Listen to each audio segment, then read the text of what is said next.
नमस्कार, DNP India में आपका स्वागत। मैं हूं आपके साथ राहुल चौधरी। लोकसभा चुनाव में कुछ ही महीने बाकी हैं। बीजेपी इस चुनाव में 400 सीटों का लक्ष्य लेकर तैयारियों में जुटी है। 2019 के लोकसभा चुनाव में 37% वोट शेयर के साथ बीजेपी ने 303 सीटें जीती थीं। पीएम नरेंद्र मोदी के नाम और राष्ट्रवाद की लहर पर सवार बीजेपी ने 2014 के लोकसभा चुनाव से भी ज्यादा सीट और वोट परसेंट हासिल किया।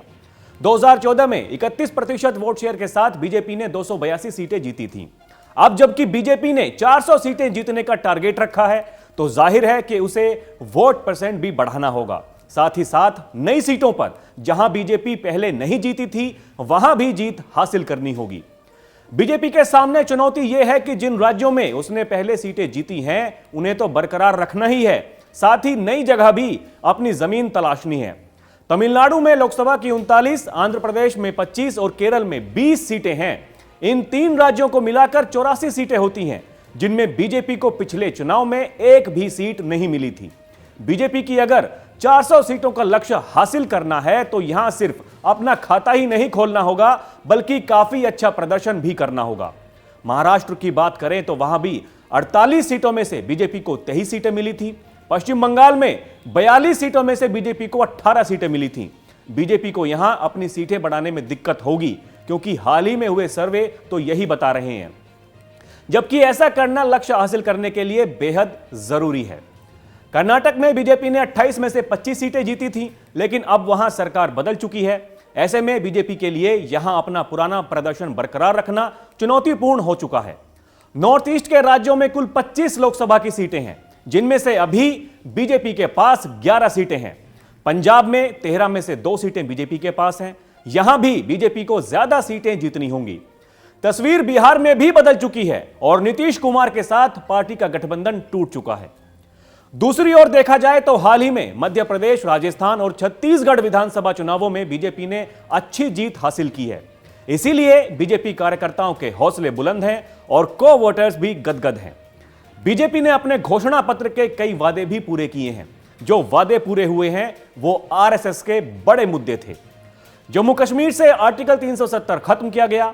इसी महीने अयोध्या में भव्य राम मंदिर में प्राण प्रतिष्ठा होनी है और बीजेपी ने इसे राष्ट्रीय पर्व बना दिया है।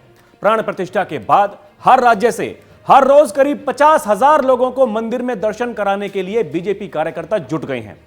प्राण प्रतिष्ठा के निमंत्रण के लिए 10 करोड़ घरों में अक्षत बांटने का काम वीएचपी कर रही है और 5 लाख मंदिरों में उस दिन कार्यक्रम की योजना भी बनाई गई है।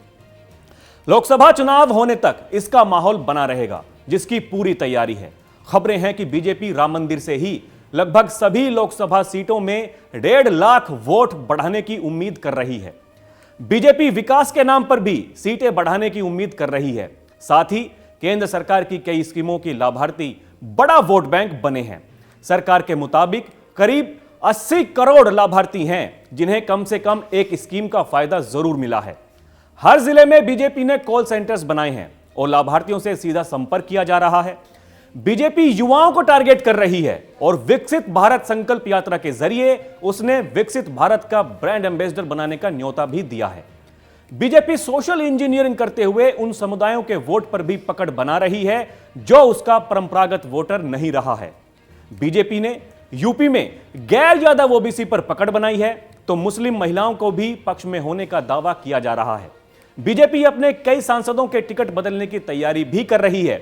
इसके अलावा बीजेपी लगभग 160 कमजोर सीटों पर उम्मीदवारों का ऐलान जल्द करने की तैयारी कर रही है, ताकि उन पर खास ध्यान दिया जा सके।